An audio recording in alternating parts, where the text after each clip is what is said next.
everybody. Welcome to 2 Minutes and Beyond, the podcast where we review the Toy Story movies 2 minutes at a time. I'm Macy, and this is Bianca. Hello, everyone. Hello. In this episode, we're talking about minutes 15 and 16 of Toy Story. We get to introduce Buzz today. Finally, I know. It feels like we've been recording for so long just to get up to this moment, and now that it's here, I'm like, it really isn't that far along in the movie. We've been recording, our first recording was the beginning of August, and it's the middle of September now, so about a month and a half. That makes sense. I mean, considering we're doing it 2 minutes at a time. Mm-hmm. I'd still feel like we've been waiting for so long. I know. Let's just jump into it. Alrighty, How's sounds that good sound? to me. Sounds good. This clip starts off with Andy and his friends running into his bedroom. We see a couple of shots of the toys in their toy mode positions as the boys run around the room. Andy yells, "Squid, make a space! This is where the spaceship lands!" and pushes Woody off to the side and places some kind of box in his spot. Woody falls off the bed, and there's a shot of Bo and her sheep on their lamp as you hear Andy tell his friends about Buzz's karate chop action, and you hear Mom calling them downstairs for games. The boys run downstairs and slam the door behind them. And I noticed, except for Woody, when you see all the toys in their toy mode positions, they're not in the places they were left the last time Andy was in there. I noticed that too, and I think in a hurried panic, they just were like, okay, we just gotta stand somewhere. And at that point, I really don't think they cared because they were like, well, they're coming fast, so let's just, look like we were in this place. And honestly, I really don't think Andy would have noticed either. They're too excited about Buzz. So even if he did notice, it wouldn't have been like a big thing. Especially Bo and her sheep. The sheep were still on the loop-de-loop on the race car track, and Bo, I don't know where he left her, on the ground somewhere, probably. That's right. I know. I just thought of that. If he had put them away where they were, and then they're on the race car track, it would have been a little weird. Like, I thought I put that away. Mm-hmm. It's also interesting because, when Woody just gets, shoved out of the way and the box gets, slammed onto the bed, it's like Woody has almost literally been dethroned in that moment. It's like it's a pretty heavy-handed, visual representation of what's happening. I know. I always thought, man, they were very violent with the way they just pushed Woody out of the way and then they just slammed the box on the bed. I'm like, man, what the heck is up with these kids? They're so violent. At 16 seconds after the door shuts, Rocky, who is still upside down from the door opening before, falls over. The closet door creaks open, and Mr. Spell, Roly-Poly Clown, some of the little tykes, and a couple of the troikas peek out. There's a shot from inside the closet of the closet door opening. It's as soon as that door shuts and all the boys leave, it's the sound is immediately just drained from the room. There's this huge echo noise. It's like a hurricane just blew through or like a tornado. Yeah. And everybody was seeking shelter. And once they left, they're like, is it safe? They're all just coming out really slowly, quietly. Is it all right to come out now? These poor little toys, I feel like they don't handle the chaotic, all of the kids at once very often. Because I feel like he's by himself a lot. He doesn't have too many friends over. And when he does, it's just one or two, not all 20 kids that go into his room. Yeah. Also, how did those toys open the closet door like that? They just they just push it open and it creaks open. Maybe they had several of them stand up on each other to undo the door. I don't know. Either that or it wasn't fully closed, or if it's an old house, you know how sometimes the doors don't fully close in old houses and it just kind of stays Yeah. open. That's maybe what happened. I don't know. Or they opened it however the toy soldiers opened the door True. It could before. also be that you know how some of the houses also like when you're baby proofing the doors and stuff, so like if Molly's asleep and you don't want the door to slam shut, you put like a buffer on there so it doesn't close Mm, all the way. So maybe that. that could be it. Oh, Mr. Spell has, like when they're all looking through the closet door, he's got, like, these question All the marks little on his question screen. marks. I love Mr. Spell. He's so cute. I love him too. You can also see when they look out of the closet in the shot that's from the toy's point of view, looking out of the closet, you can see Andy's, Mickey Mouse, watch clock. Mhm. The I do giant like that little clock.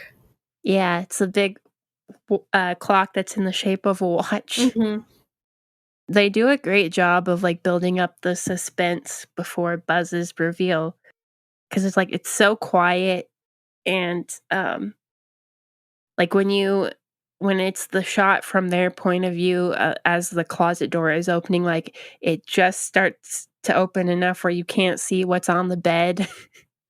Yeah, they make it really like, okay, this is the building up of it, and we have to make it as suspenseful as possible, but not like horror movie suspenseful, just like, Mhm. ooh, I wonder what it could be kind of suspenseful.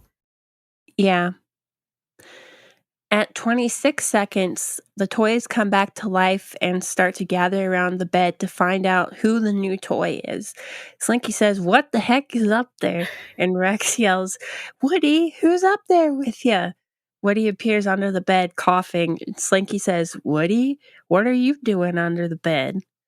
I'm like, Woody definitely could have just, with how high that area underneath the bed looks, Woody could have just definitely have just walked under there and, like, bent over a little bit, I feel like. I know. He Why didn't did need he to act crawl so under. dramatic? Why did he eat dust? I'm like, really, dude? You need to calm down.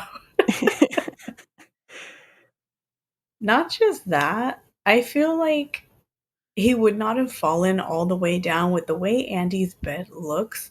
It looks like it's pretty pressed up against the wall. So if he were to fall, Mhm. he would have been lodged right in between. So he could have kind of just grabbed onto the mattress or the comforter and he could have crawled back up. But he's gotta be dramatic, though. This is true. Woody in the first movie is very dramatic, and that's why we love him. 38 seconds, Woody stands up, dusts himself off, and assures them all that it was just a mistake. Potato Head responds with, "Well, that mistake is sitting in your spot, Woody." Rex makes a scared noise and says, "Have you been replaced?" Woody reminds them all what he said earlier about no one being replaced. And like Mr. Potato Head is already starting to enjoy this too much. I feel like Mr. Potato Head is always looking for drama to happen in Andy's room, and anything he's like, I'm there. And he's there ready with like fake popcorn or something. Like he just wants to be in the center of all the drama. when when Woody says, "Remember what I told you earlier, no one's getting replaced," you see, Mr. Potato Head and Ham kinda looking like, giving each other a look like, "Yeah, right?" I know. It's like that kind of thing you do with, like, your coworkers when your boss is telling you something and you're like, "Yeah, sure." Exactly. Like, yeah, you say this, but it's not gonna happen. Oh, I noticed, like, the cat Troika is looking out of the dog Troika's mouth. I know, they're so cute. I noticed that when I was watching it. I never really paid attention to them, but I like that he's just Mm-mm. peeking out of the mouth. The other ones don't get to see, unfortunately.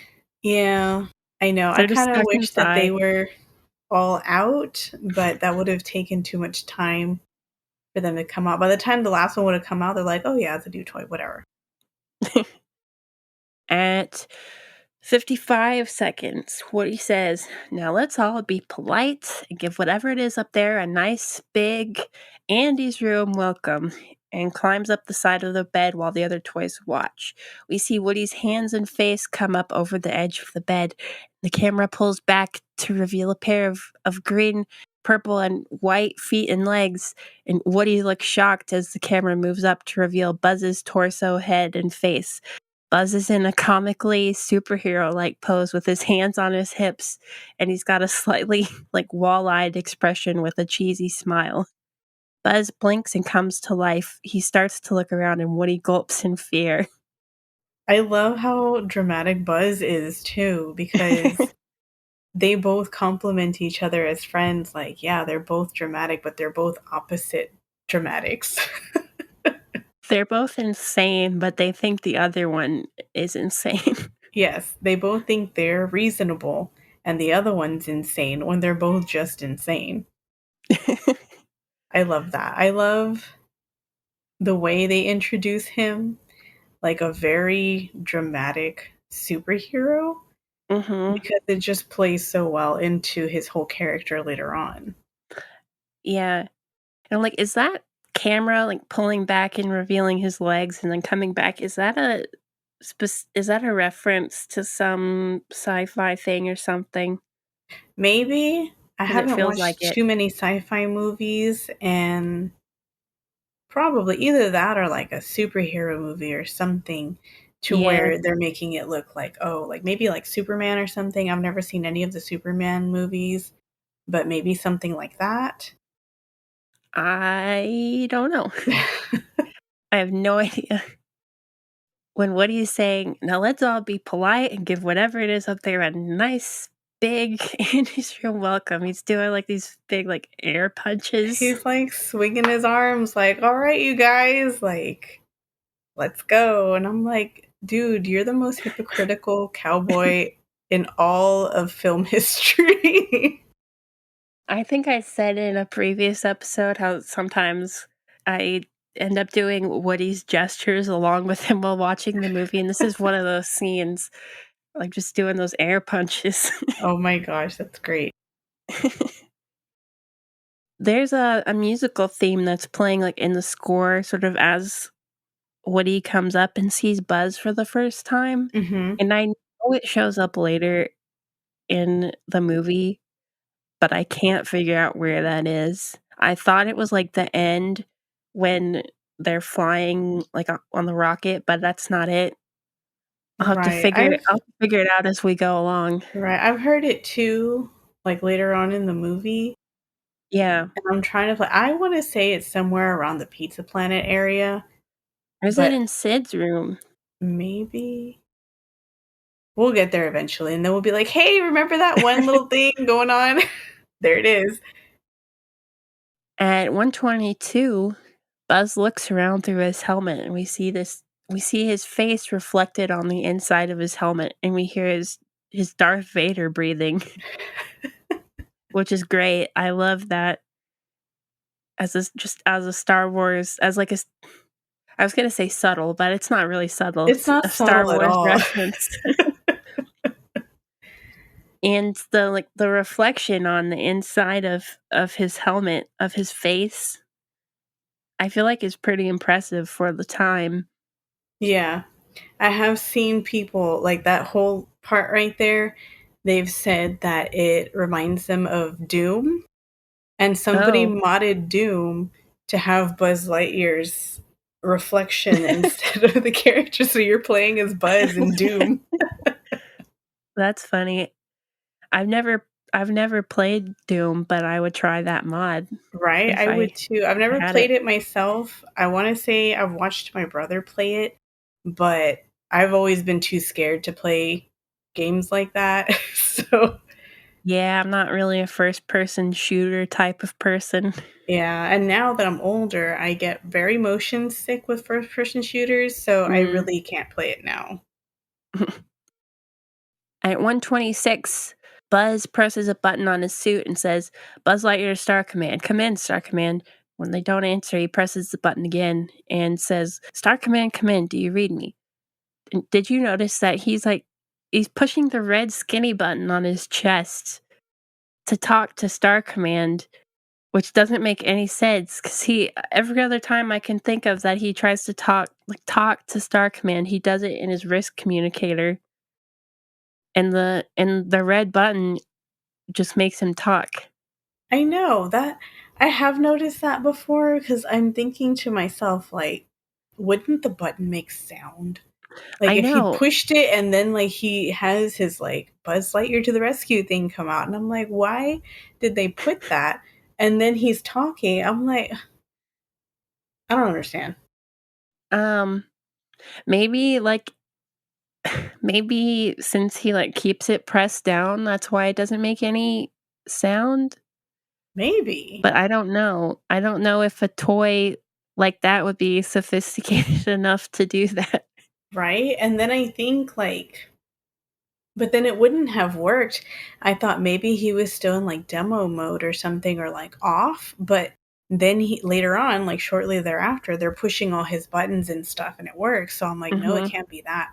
So I really don't know exactly why they made it like that. It's just I'm assuming an artist fluke or a little like continuity error I don't know. It just doesn't make sense because even I don't think there's any other time that he talks with his with his with button. that little red button. It's I it's know. always through his wrist. Oh my goodness. I'm gonna have to write to Pixar about that. Oh, his when he's pushing the little red button, his arm, because there's no way his arm could actually reach around that far. His shoulder and, arm, if you look at it closely, it's, pulled out from the side of his chest Oh gosh, I or, never noticed that from the part, but shoulder. I did Because notice that he is reaching too far for his yeah, arms because capacity.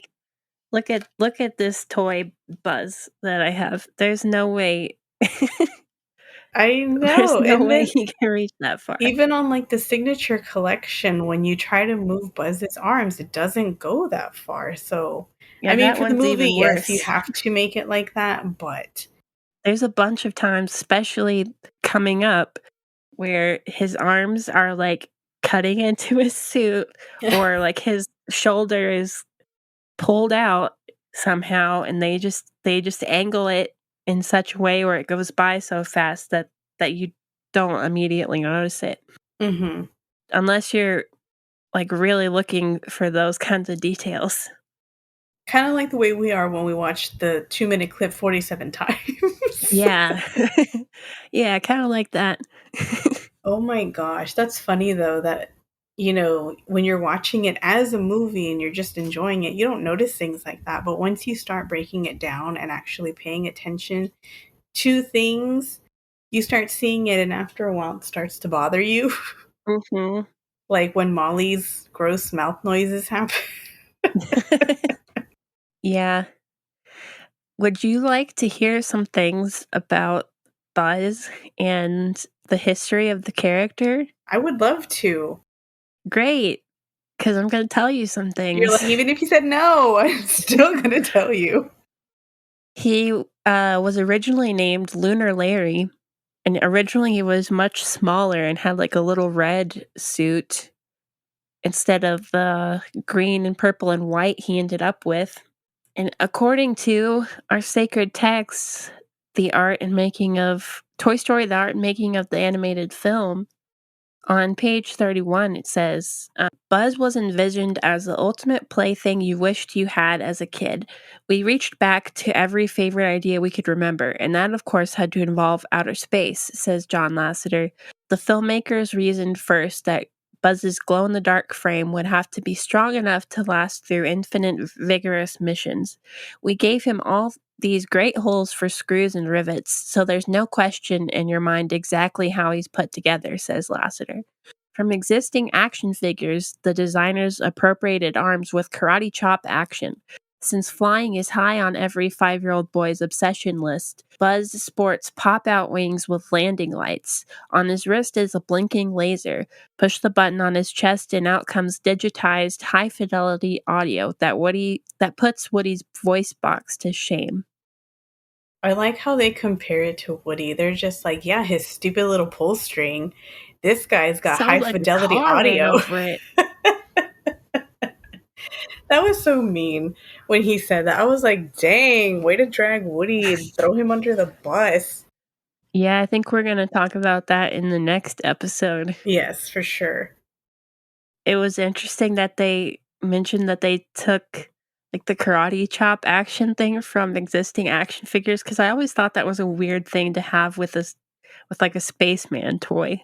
That is weird with a spaceman toy. Like, I remember when my brother was younger, he did have a few action figures that had that where, like, you would either move a little lever or, like, Buzz push a button in the back and they would, like, chop or, like, their arm would just move. So I Mhm. remember that. I remember that being, something that was actually a real thing for action figures to have. But for Buzz, I'm like, why would he be karate chopping when he has a phaser? He's gotta karate chop those aliens. I know. I'm like, is it just in case there's a close range attack and you just kind of whack them, or just whack a mole now? Space whack a mole? Gotta karate chop Zurg. This is true because you're going to be fighting really close to him. What if he disarms your phasers, so you just gotta chop him up? One of my favorite jokes later in this movie is when Woody's using, Buzz's karate chop to help them get away from the mutant toys, Oh, and Buzz is yeah. like, "Hey, how are you doing that?" Oh my gosh. That's fantastic. I forgot about that. On the same page, page 31 of Toy Story, that are making of the animated feature, it says, "Both Buzz's ultimate look and his vocal persona took time to nail down, but casting Tim Allen to voice Buzz helped the character to gel. It took us a while to figure out that Buzz shouldn't come on like a superhero. He should be more like a cop," explains Andrew Stanton. The shift immediately helped to clarify how Buzz would be choreographed. As directing animator Rich Quaid sees it, Buzz moves bluntly because that's the way he thinks. He doesn't exactly have a keen sense of irony, which makes him all the funnier in story artist Jason Katz's view, since the only universe Buzz patrols is in his head. Big head, no thoughts. Exactly. I do like that they went with that though instead of a superhero because it does feel a little more natural. And I think if he were to try to be a superhero, it would cause way more problems and the story would have been totally different. Yeah. I mean, he is still kind of superhero like, though, because he's like, he has that pose where he's got his hands on his hips and Mhm. that the cheesy smile, and he's like and he can fly. I do feel like they tried to add a little bit just to make him seem Mhm, more appealing, like, oh, yeah, shiny new toy, and Woody's just a dumb ragdoll cowboy. So that's what they put in there. But then, as far as like the way he acts and his mannerisms, it's more like what they said, like a cop. mhm. Some of his theme music is a little bit superhero-like too, that Hmm. all He that does kinda have stuff. very, not so much high energy, but almost fanfare music where it's just like, Mhm. yeah, he's here, he's gonna save the day. And that's just his whole persona. Like, I'm the hero of the day, but in all actuality, I'm just a little piece of plastic. Yep. There's another quote from this book from Andrew Stanton. It says, "John told us to think of Buzz as a cop who got a flat tire and podunk on his way to save the galaxy." And then another quote from Ash Brandon, the directing animator, says, "Buzz strides the shortest distance between 2 points. He's not one to waste energy." This is true Mhm. because the way he acts, he tries to be super efficient and he tries to be like, okay, I gotta go on with the mission when, like they said earlier, the mission's in his head. Mhm. He's pretty much just LARPing. He's LARPing his life away. He doesn't realize it. I know, this poor guy, he's delusional. We talked about Tim Allen a second ago. Do you want to hear a little bit about him? Oh, I'd love to. I love Tim Allen. Tim Allen is an actor and comedian, probably best known for playing Tim the Toolman Taylor on Home Improvement, and also known for his roles in the Santa Claus movies, Galaxy Quest, Christmas with the Cranks, The Shaggy Dog, Last Man Standing, and a bunch of other things. Which I grew up with him as two things: Buzz Lightyear and Santa Claus. I grew up with him as Tim the Toolman Taylor and Buzz Lightyear. I've still never seen Home Improvement. Oh my goodness. It's funny, but watching it now, it's like, okay, this is very dated. It's a very 90s comedy show, but I Yeah. like it. My favorite character though is his neighbor, and I really don't remember his neighbor's name, but they only ever show the top part of his face, so it's just his eyes, maybe part of his nose and his little like fishing hat. He's fantastic. I love him. I think we mentioned before when we talked about Annie Potts that Mhm. Annie Potts and Tim Allen were both in some weird driver's ed video Oh, that's I had to right. watch when I had driver's ed. I don't know why he was there. It was obviously filmed in the '90s. I don't know why they were still showing us a driver's ed video from the '90s when it was 2011, If it ain't broke, don't fix it. I guess. There's a quote from our sacred texts, that says it's a quote from John Lasseter saying, "Casting Tim Allen to voice Buzz gave us that quality we wanted of a macho guy with a soft underbelly. Tim's perfect at doing an everyday guy," He which really is true. is. He's very good at doing everyday macho guy with soft underbelly. Going back to the actual movie, at 1:34, Buzz wonders why Star Command isn't answering him, and then he looks over and notices the horrible state that his ship is in. He gasps and yells, "My ship!" and runs over to check the damage and says, "Blast, this'll take weeks to repair." And according to the book, the art and making of the animated feature, Buzz's spaceship packaging was done by Bob Pauly, although in the book, for some reason, like, the flat version that they show doesn't have the little cartoon of Buzz. I don't know why. Well, that's interesting. Maybe they Yeah. decided last minute to put it like, hey, it looks better if he's on it. Yeah, or maybe they designed the rest of the design of the box separately from the cartoon. I don't know. Oh, maybe. At 1:42, Buzz opens his wrist communicator and starts recording a mission log. He says, "I've crash landed on a strange planet. The impact must have awoken me from hypersleep." He jumps a little to test the terrain and reports that the terrain seems a bit unstable. It cuts to a shot of his wrist communicator with him tapping his finger on it, and it cuts off there. And I just want to know, what's Woody doing this whole time? I Is he know. just Is hanging Woody there just from the side of the bed? probably? And the toys at the bottom are like, why is he just hanging there? What's going on? They're just watching Woody hang there.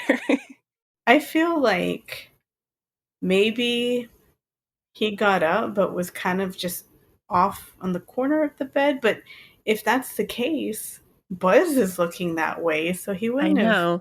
So he probably was just hanging from the bed. Oh my goodness.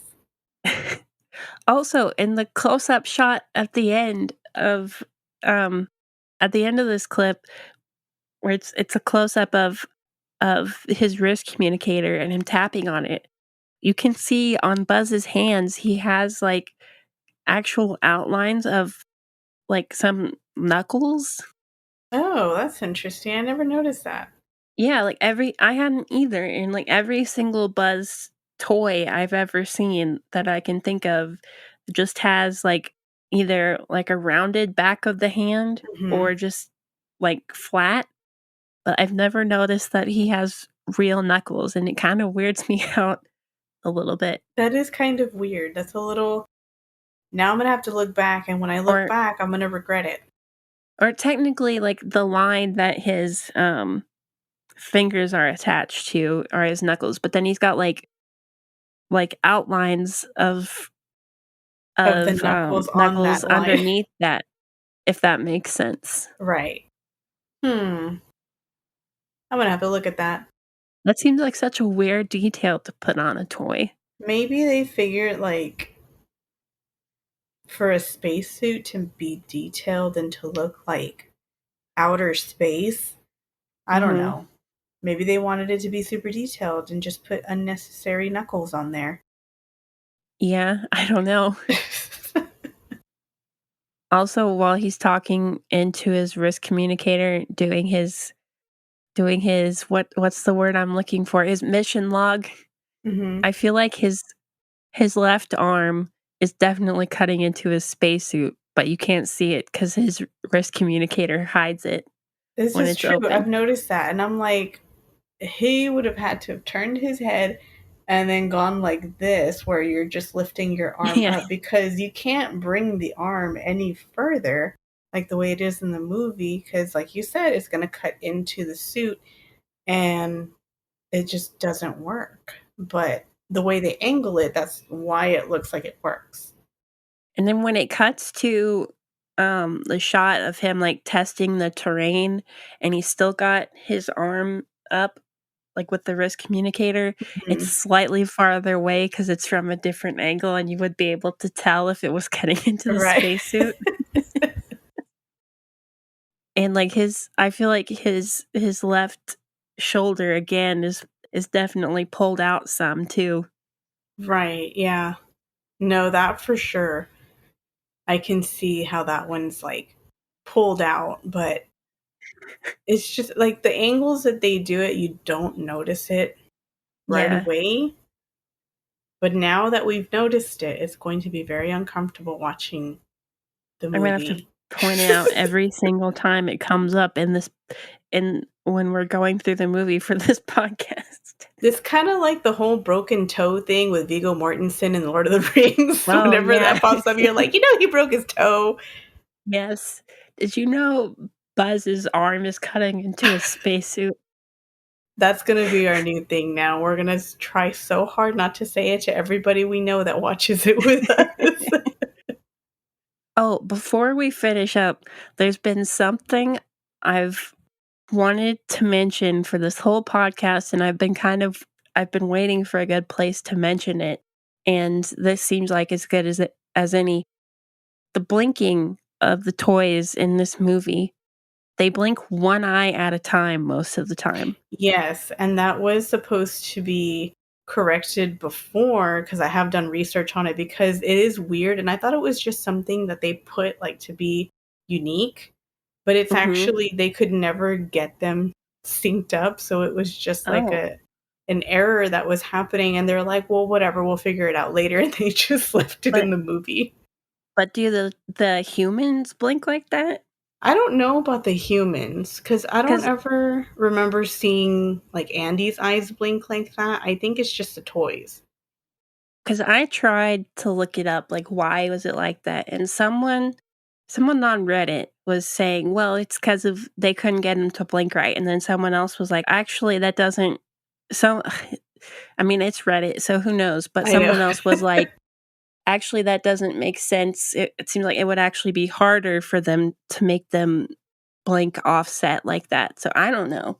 Yeah, I really do think it was just an error because that would be more work to get them to individually blink each time. So I had read it on, not on Reddit, but I read it in a different forum. I think it was like a Pixar forum, like an older Pixar forum or something. And someone was saying that it was an actual like error that they could not fix in time, so they just left it in the movie and then the next movies they've corrected it. Huh. I've also heard that it was an intentional choice to kind of reminds I've seen it pop up in a lot of, like, "Did you know this thing about Toy Story trivia" kinda things where it's like they made the eyes blink weird to show that they, to remind the audience that they're still toys and they're kind of stupid. And I'm like, That's kind of wow, a weird thing I'm to do, watching though. I'm watching a like a dinosaur and a Mr. Potato Head talk, but I need to be reminded that they're toys. And that they're kind of dumb. Mhm. That's so funny. Like, why would you do that? That seems like more work right there. Like, yeah, that's just gonna I'm gonna waste my time making them blink individually just to remind people that they're toys. If anyone knows, like, the definitive, like, for sure answer as to why they're like that, please send us an email Please. We or need to message know. us on social media on Facebook or Twitter or something, because we need answers. We do. We're just gonna be this is going to forever haunt my brain until you send us this email. It's also off-putting, like, for this podcast when I, like, pause things a lot, and I happen to pause while, like, one eye is open and one eye is closed on a toy. They're winking at you. It's a little bit off-putting. It is. It's like, that's not supposed to happen. That's not how you blink. Maybe they think it is because they're toys and they're kind of dumb. And then between Toy Story and Toy Story 2, they realized, "Oh, that's not how you blink. We'll start blinking the correct way now." They actually stared at Andy long enough and they're like, oh, you blink both of them at the same time. Now I need to go look at some of the scenes with the humans in this movie and see how they blink, if they do the same thing. Right? I know. Now I'm curious because I always felt like the humans blinked normally. And then I'm thinking about it. I'm like, did I ever really see Andy blink? Because they don't show him too terribly much. Yeah, And they don't show the I don't mom know. at all. You see her some, Well, yeah, you see mostly her, from the but like not back. like a full face like the way they do in Toy Story 3 when she's actually having a conversation with Andy and you see her full face. You can see like her profile. Yeah, I think you see her whole face in Toy Story 2, Mhm. and that's all I have to say about this clip. What about you? Yeah, Do you have that's anything about else? no, I mean, I feel like that we did discuss a lot of good points and a lot of random information. Our specialty. That's what we do here is Yes. good points and random information. It's going to be our new slogan. Thanks for listening, everyone. Be sure to follow our Facebook and Twitter accounts and send us an email if you have any thoughts, comments, questions, or concerns. And if you enjoy the podcast, please leave us a 5-star review on Apple Podcasts. See you next time. Bye, everyone. Bye.